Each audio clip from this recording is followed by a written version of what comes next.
Un saludo a todos los que estéis viendo este vídeo en el que estamos hablando de poshumanismo, de transhumanismo.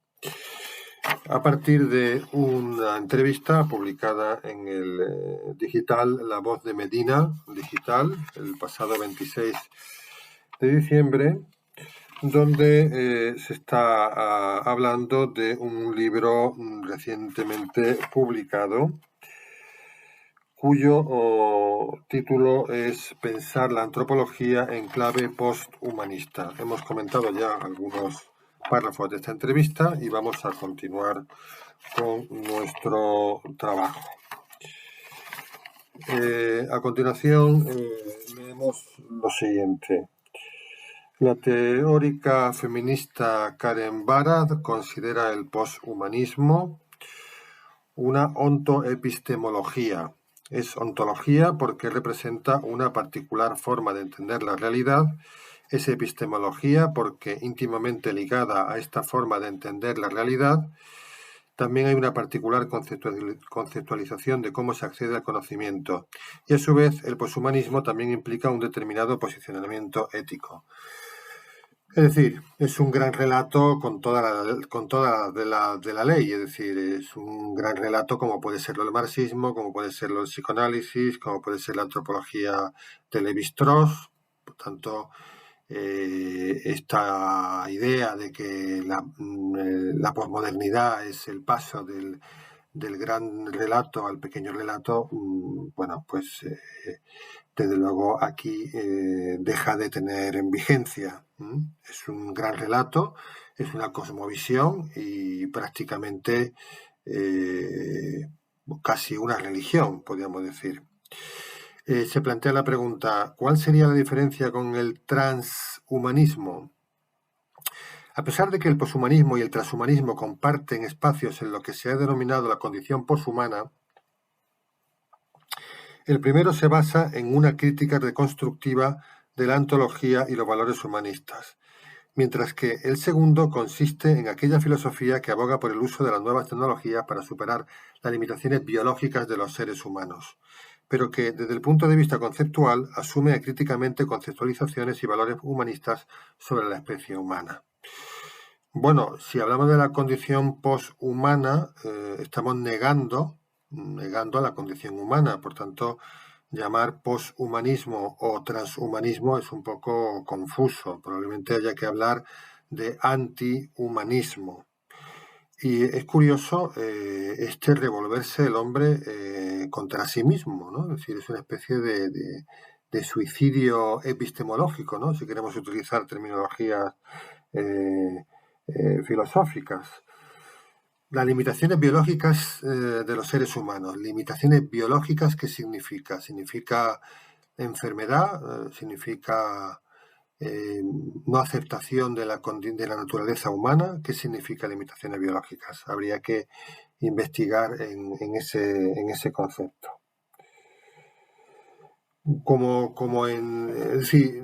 Vemos que el paradigma ilustrado,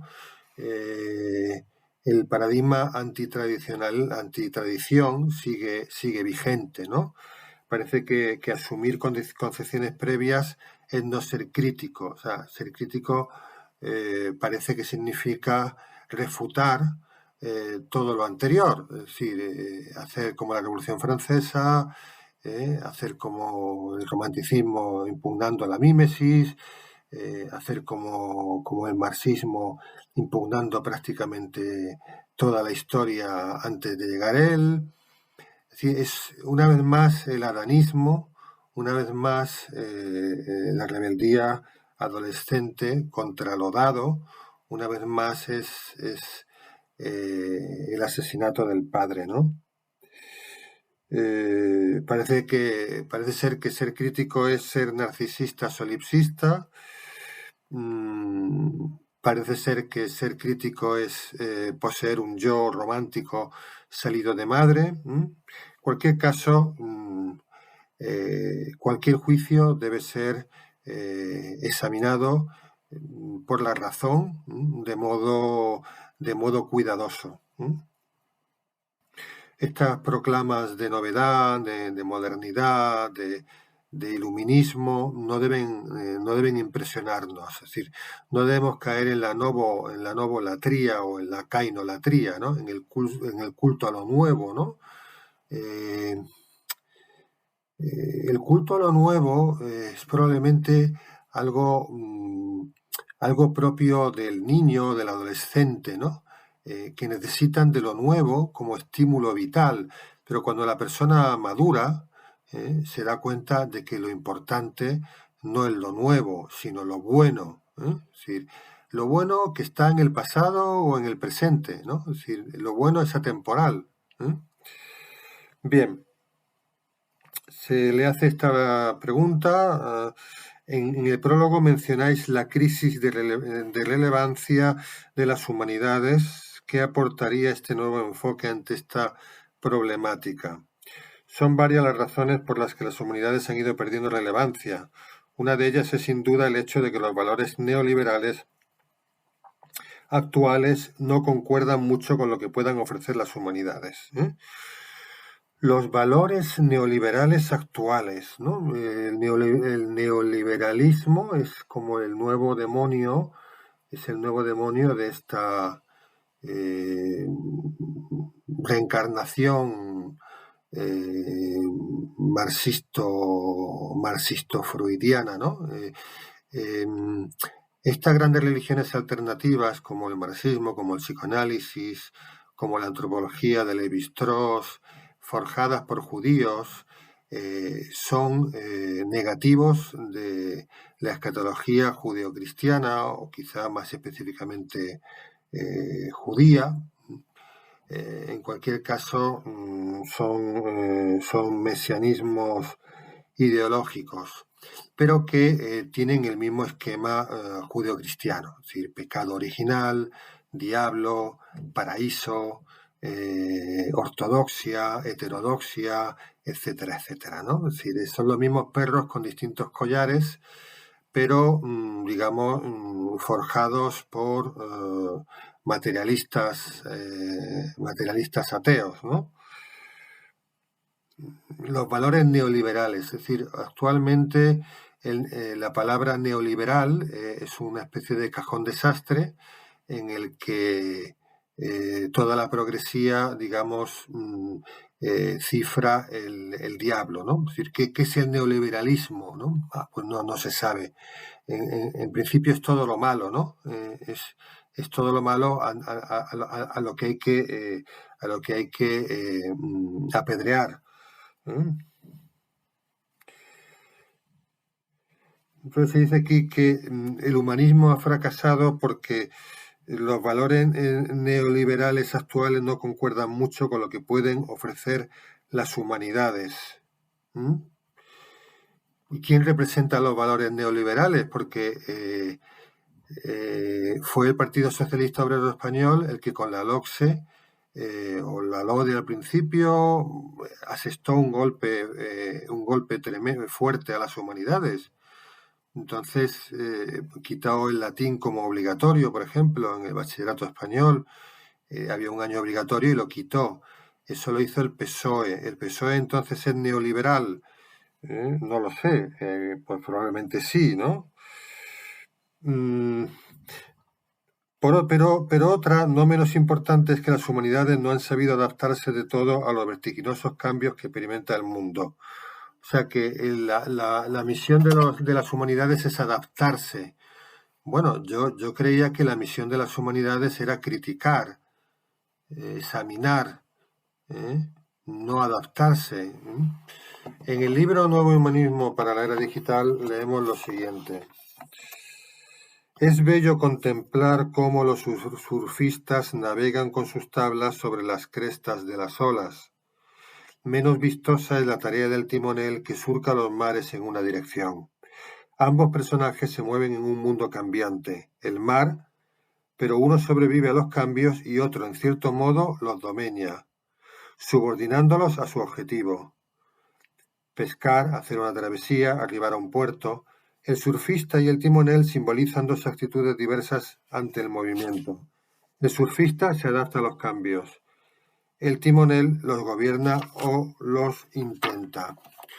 Lo propio del humanismo no es adaptarse a los cambios, es criticar los cambios y discernir qué cambios son positivos y qué cambios son negativos. Es decir, esto es lo propio del humanismo y esto es lo propio de la filosofía.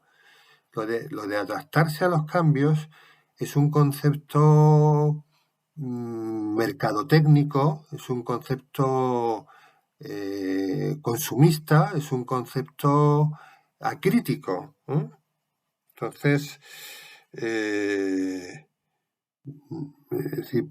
¿qué significa adaptarse a los cambios? Hay que criticar los cambios, ¿no? Es decir, si un día llegamos a nuestra oficina y nos dice el jefe que se ha instalado un aire acondicionado para que estemos más calentitos en invierno y más fresquitos en verano, juzgaremos que ese cambio ha sido positivo. Pero si un día llegamos a la oficina y el jefe nos dice que a partir de ese momento andaremos a 4 patas por los suelos de la oficina, evidentemente ese cambio, no por ser cambio, es positivo, ¿no? Entonces, esta es un poco la cuestión, ¿no? Es un poco infantil el planteamiento de que hay que adaptarse a los cambios. Entonces, por esa regla de 3, hay que adaptarse a los cambios producidos por la revolución industrial, ¿no? Si la revolución industrial produce una serie de cambios, esos cambios originan que se cree un proletariado abundante, con unos horarios de trabajo extenuantes, con unas condiciones de vida lamentables, ¿no? Esos son cambios. Y sin embargo, parece que esos cambios deben ser enfrentados, deben ser criticados. Por tanto, no todo cambio es positivo, ni tampoco negativo. Debe ser discernido, ¿no? Lo propio del Homo sapiens es criticar los cambios. Eso es ser crítico. No postrarse ante los cambios. No adorar al Dios cambio. El Dios cambio es adorado a partir de la Ilustración, a partir de la Revolución Francesa, ¿no? Y es el núcleo de la ideología progresista, ¿no? Adorar. Aunque esto se dice así en términos generales, en la práctica, evidentemente, no es cierto, porque los que abogan por adaptarse a los cambios, a continuación, se dedican a criticar los cambios que no consideran adecuados a su ideología. Pero bueno, aquí es donde el poshumanismo entra en escena, al menos por dos aportaciones fundamentales.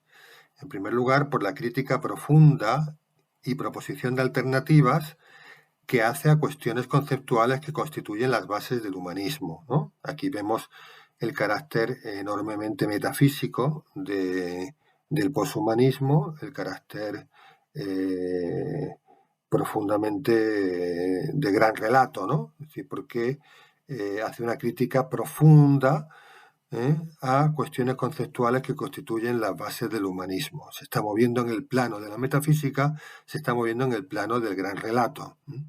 Esto tiene que ver con la propia conceptualización del ser humano que el poshumanismo entiende de forma post-antropocéntrica y relacional.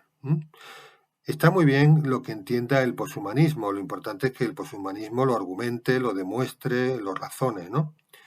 Porque es muy fácil la posición vanguardista de quebrantar lo recibido, pero hay que argumentarlo si se quiere uno mantener en una posición racional y no simplemente voluntarista y emotivista. Es decir, el poshumanismo supera aquella vieja idea. Es interesante lo de vieja, ¿no? Parece que una idea, si es vieja, ya es mala, ¿no? O ya es como si las ideas envejeciesen, ¿no? Es decir, las ideas no se pueden criticar porque sean viejas o jóvenes, se tienen que criticar porque sean consistentes o no, porque sean razonables o no, porque sean falaces o no, porque estén construidas con un silogismo correcto o no, no porque sean viejas, es decir, ni jóvenes, es decir, no es un problema temporal, es un problema racional, ¿no? aquella vieja idea que consideraba al ser humano como un agente autónomo, plenamente consciente e intencional, y que lo situaba en el centro de la creación, como sujeto para quien el resto de la creación se constituye en objeto. Bueno, ciertamente el ser humano tiene una posición central. Basta leer el prólogo, bueno, el prólogo no, uno de los coros de la Antígona de Sófocles para el famoso coro de Antígona de Sófocles que dice así: andan por ahí montones de cosas formidables, pero ninguna más formidable que el hombre. Esa cosa que es el hombre avanza incluso al cabo de las rutas del grisáceo mar con borrascoso ábrego, atravesándolo bajo la amenaza de oleajes que braman en su derredor.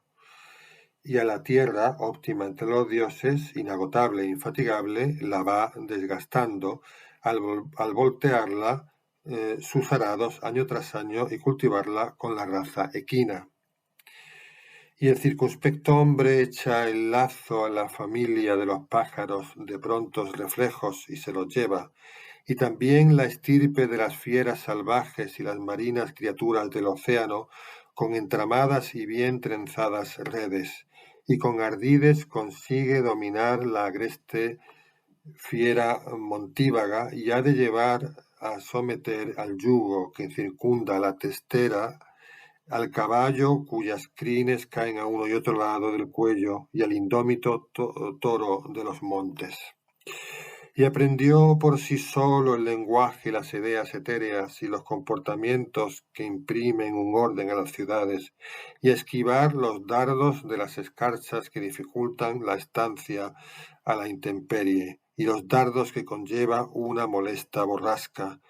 El hombre con soluciones para todo. No hay evento al que se enfrente sin soluciones. Únicamente no se procurará escapatoria del Hades. En cambio, tiene ya concebidos medios de escapar a enfermedades hasta ahora incurables. Pero a un poseedor más de lo que cabe imaginar de cierta astucia, que es la que le proporciona su habilidad, se desliza unas veces en pos del descalabro, otras del éxito. Si entrelaza las normas de la tierra y la justicia de los dioses permaneciendo fiel al juramento prestado, he ahí a un ciudadano de primera. Pero sea privado de la condición de ciudadano en pago a su osada falta de escrúpulos aquel con quien convive el desdoro. Ojalá que ni comparta conmigo el hogar, ni esté entre los que piensan igual que yo quien así se comporte. Bueno, este maravilloso coro de Sófocles dice verdades como templos. Dice verdades como templos. Porque existe la verdad. Y prueba de que existe la verdad es que el poshumanismo se arroga la condición de filosofía verdadera. Si no existiera la verdad, el poshumanismo no tendría nada que decir, guardaría silencio. Pero si no guarda silencio y dice que la concepción humanista no es válida, sino que la válida es la suya, es que cree en la verdad. Por tanto, la verdad y las verdades existen. Dice George, lo que hay que hacer es buscarlas, como dice Antonio Machado, tu verdad, no la verdad. Y ven conmigo a buscarla, la tuya, guárdatela.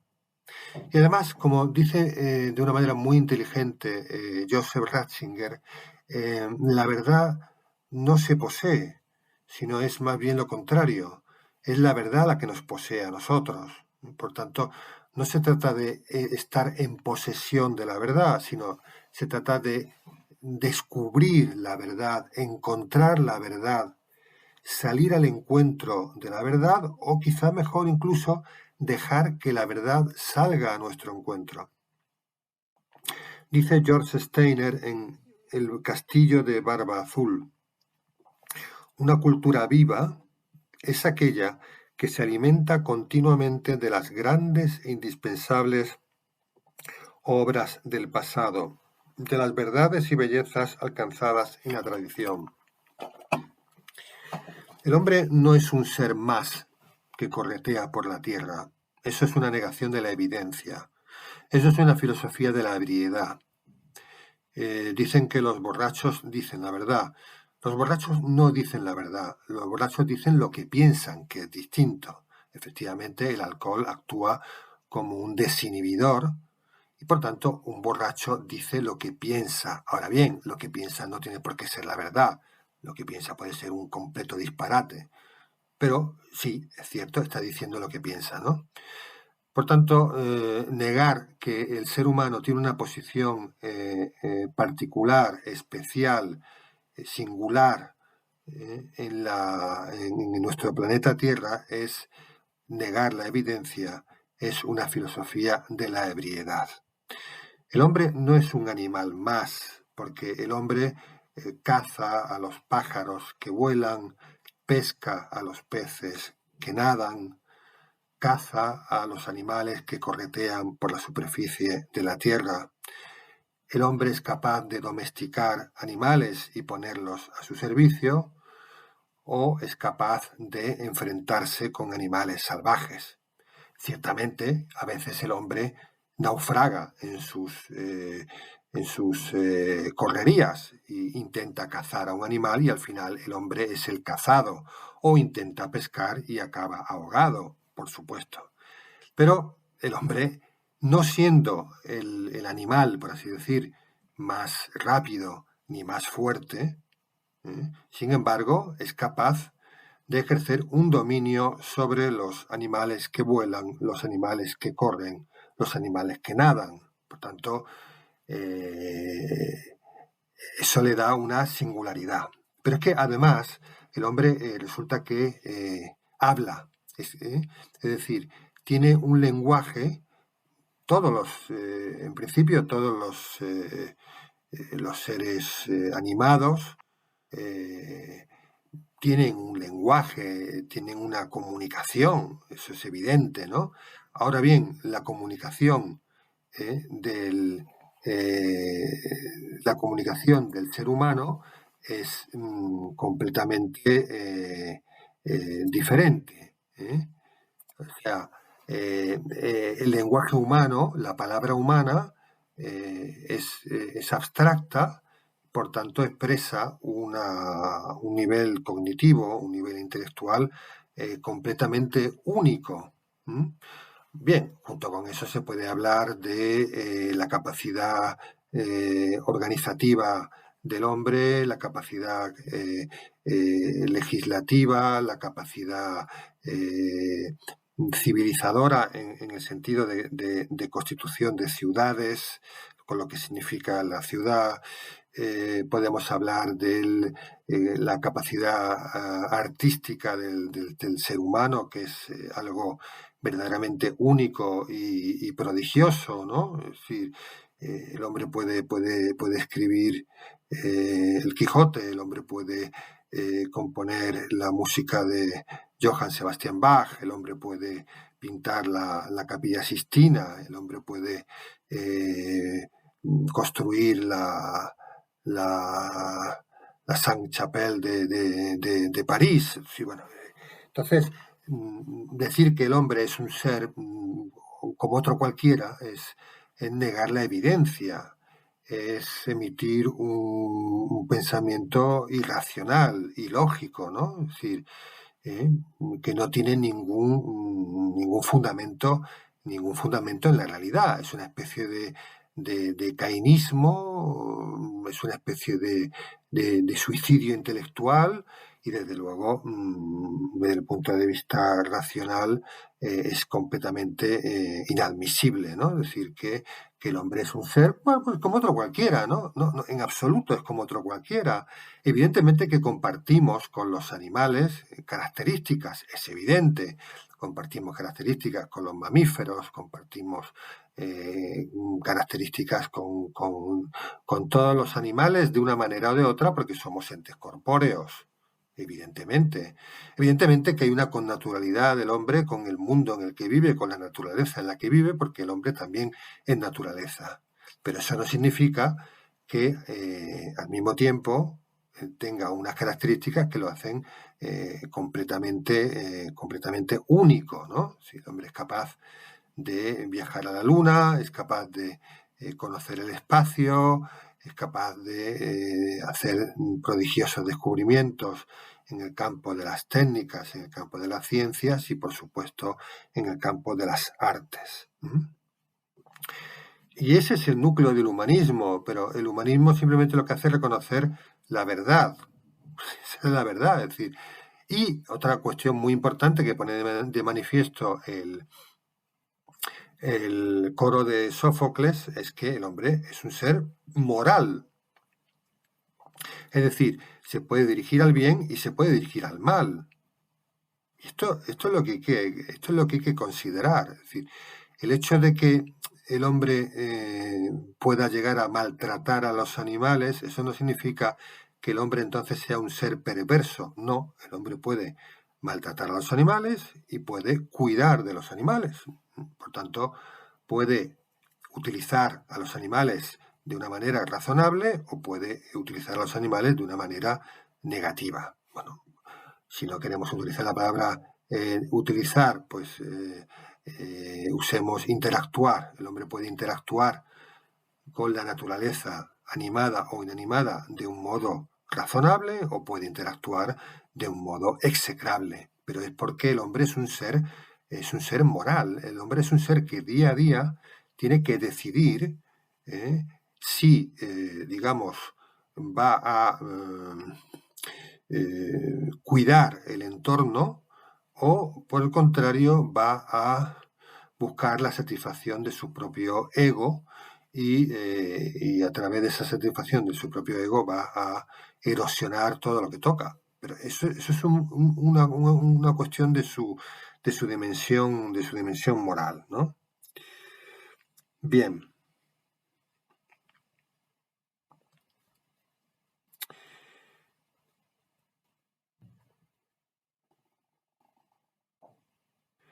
Es decir, el poshumanismo supera aquella vieja idea que consideraba al ser humano como un agente autónomo, plenamente consciente e intencional y que lo situaba en el centro de la creación como sujeto para que en el resto de la creación se constituya en objeto.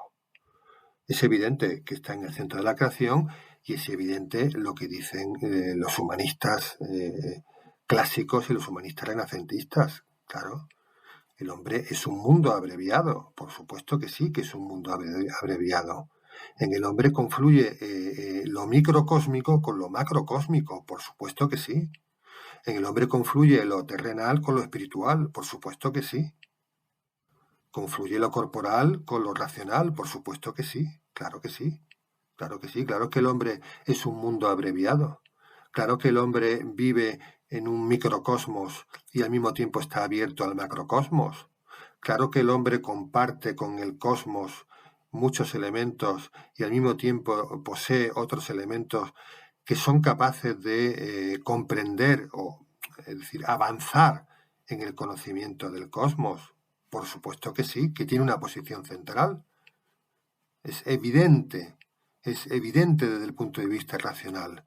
Y cuando hay que demostrar la evidencia, es que el pensamiento, la capacidad intelectual del hombre está muy corrompida, ¿no? Es decir, si yo tengo que demostrar que hoy que estamos, que es de día o que es de noche, o si yo tengo que demostrar cosas evidentes, pues resulta que se imponen unos patrones de pensamiento que son netamente corruptos, ¿no?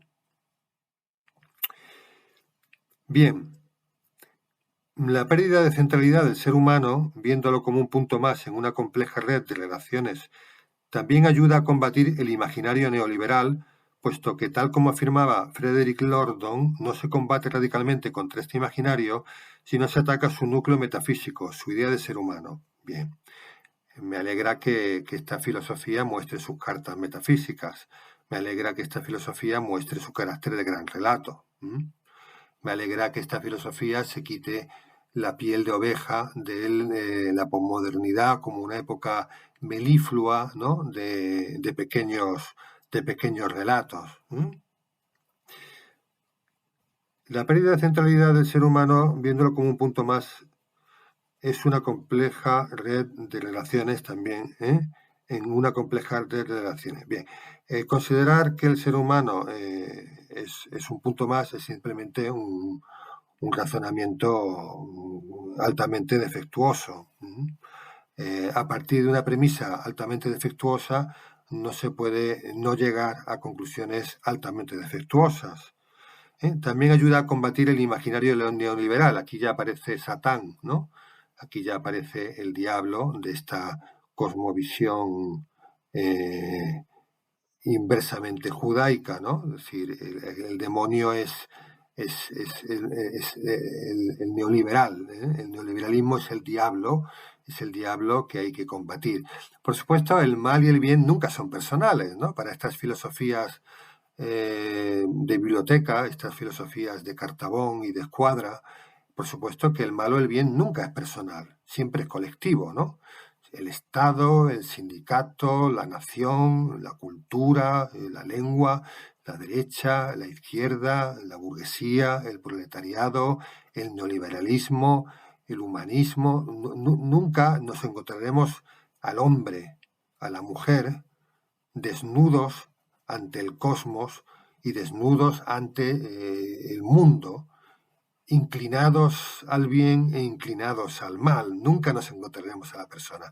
Y por eso es precisamente fundamental recuperar el verdadero humanismo, es decir, el humanismo grecolatino, el humanismo renacentista, porque esos humanismos centran su atención en el hombre concreto, en la mujer concreta, ¿no? Con sus grandezas y sus miserias. Y por tanto, no se sumerge en ese colectivismo melifluo en el que estamos atrapados en la edad contemporánea, ¿no? Es decir, donde el bien y el mal son combates, parece ser, como de placas tectónicas, ¿no? Cuando el bien y el mal anida en cada persona humana, ¿no? Por tanto, hay empresarios buenos y empresarios menos buenos. Hay proletarios buenos y proletarios menos buenos. Hay gobernantes buenos y gobernantes menos buenos. Es decir, entonces, el problema siempre radica en el alma humana, en la persona humana, ¿no? No en esas placas tectónicas que están como luchando, ¿no? El sindicato contra el Estado, la izquierda contra la derecha.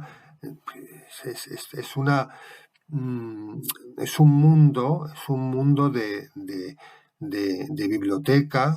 biblioteca enrarecida, de facultad, probablemente en ambiente frío, en ambiente invernal, ¿no? Es decir, son filosofías de salón, ¿no? Que ignoran la realidad humana, ¿no? La realidad del hombre concreto y de la mujer concreto, ¿no? Y por eso, como son filosofías de salón, como son filosofías de biblioteca, como son filosofías de Escuadra y Cartabón, niegan una y otra vez la evidencia, ¿no?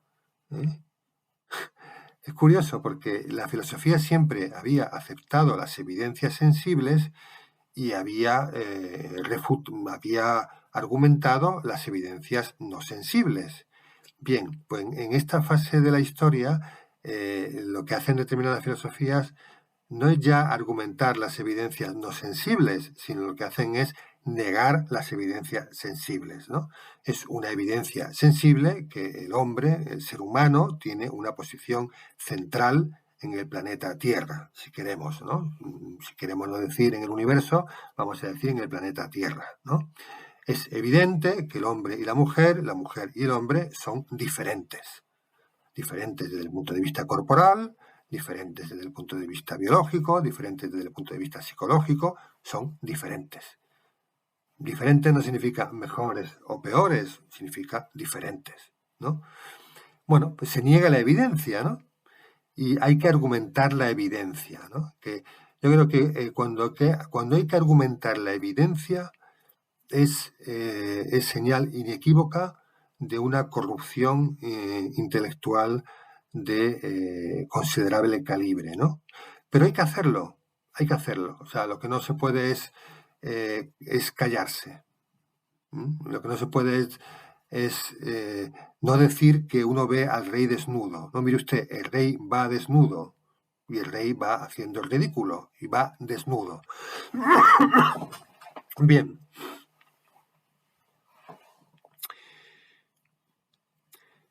Puesto que, tal como afirmaba Frederick London, no se combate radicalmente contra ese imaginario si no se ataca su núcleo metafísico, su idea de ser humano.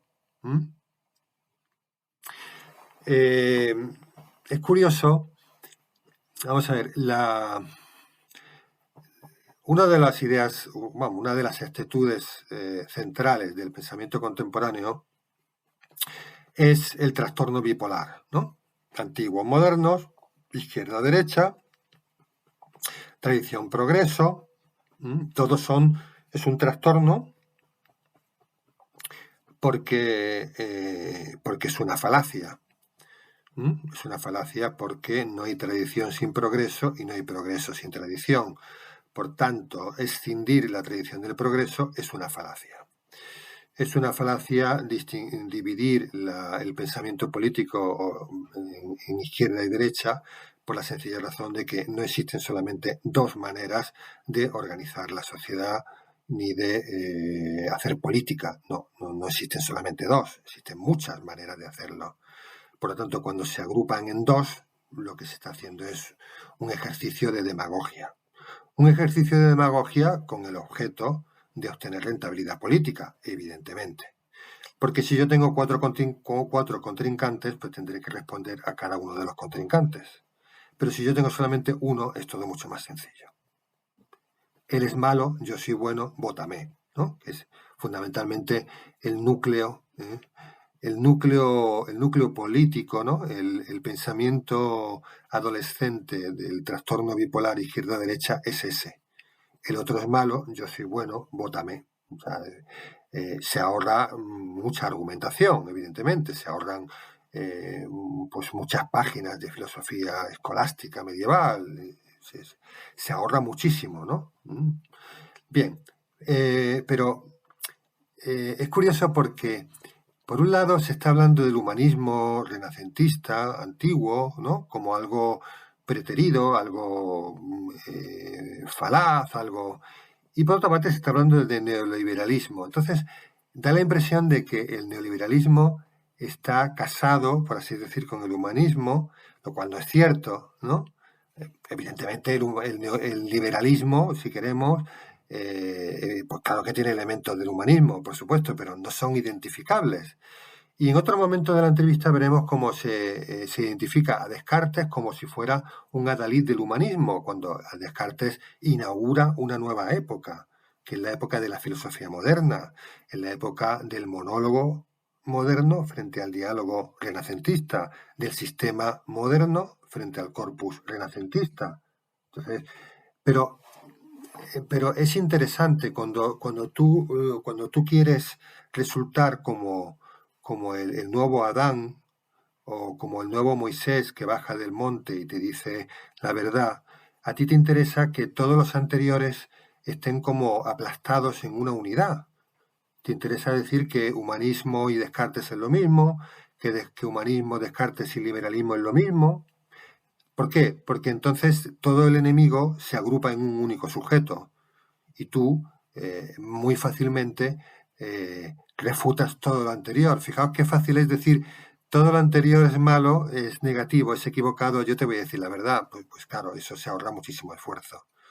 Pero cuando tú tienes que refutar uno a uno a tus enemigos, entonces ya el asunto es más complicado y exige mayor solvencia intelectual. Pero además, en el seno de las humanidades también van surgiendo nuevos enfoques y ámbitos de estudio de inspiración claramente poshumanista, como las humanidades ambientales, las humanidades digitales, los estudios interespecies, por no mencionar la influencia mutua entre el poshumanismo, los estudios actuales de género y los estudios postcoloniales. Bien, está muy bien que diga que surgen nuevos movimientos. Lo importante es que todos esos movimientos se sienten ante el tribunal de la razón, evidentemente. O sea, el hecho de que se den no significa que sean positivos, ni tampoco negativos, pero hay que criticarlos. porque lo propio del humanista no es adaptarse a los cambios, sino criticar los cambios. Hasta la próxima.